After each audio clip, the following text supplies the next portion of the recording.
Amir Khan fight is one that your whole team has fancied for quite some time. What is your thinking behind wanting that fight so much? Is there something that you see in Kell that Amir's maybe vulnerable to? Or do you not want to... Well, you know, Kell Brook, I remember watching Kell Brook as an amateur boxing in, I think it was the National Association Boys Clubs finals, and he was boxing at 10 stone and he won, and Amir Khan was on before him, he boxed at lightweight. And from that point onwards, there's always been a little bit of rivalry. I think they went on training camp together, and you know, we hear, you know, Amir Khan saying he schooled Kell in sparring, but you know, they were probably 16 or 17 years old at that point. As far as the fight's concerned, you know, Amir Khan, he went to the Olympics, he did well in America, became world champion, you know, more than once. He is susceptible to a hard shot. And he has improved under his new trainer. But it's a massive fight for the UK. You know, it's always going to generate interest to UK fighters. And I think Kell's got the beating of Amir Khan. I think Amir Khan maybe only thinks he's got to avoid Kell Brook's right hand and he'll be able to outbox him. But a lot of people think that. A lot of people thought, you know, once they get away from, you know, out of the reach of Nazim Imambi, they're going to be able to avoid it. But Naz always found a way to connect with the power and put the opponents away.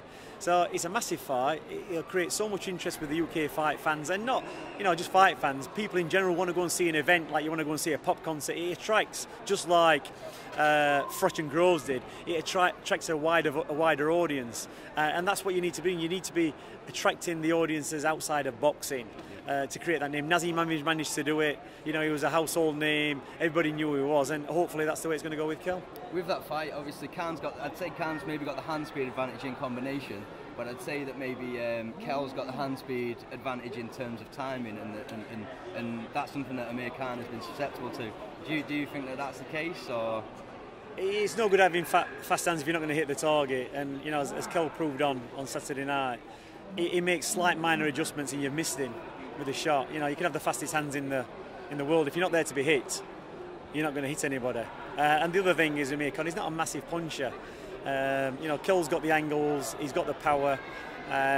You know, he's unbeaten, and being unbeaten, you know, counts for a lot. When you win to a fight, the aura of invincibility is a big plus in boxing. And once Nazim Hamid got beat by Barrera, his next fight after that, he wasn't a shadow of his former self, even a shadow of his former self. So, you know, Khan's being beaten, he knows what it's like to get hit on the chin, he knows what it's like to get knocked out. Kell Brook doesn't know that. You know, Kell Brook doesn't want to be in that position.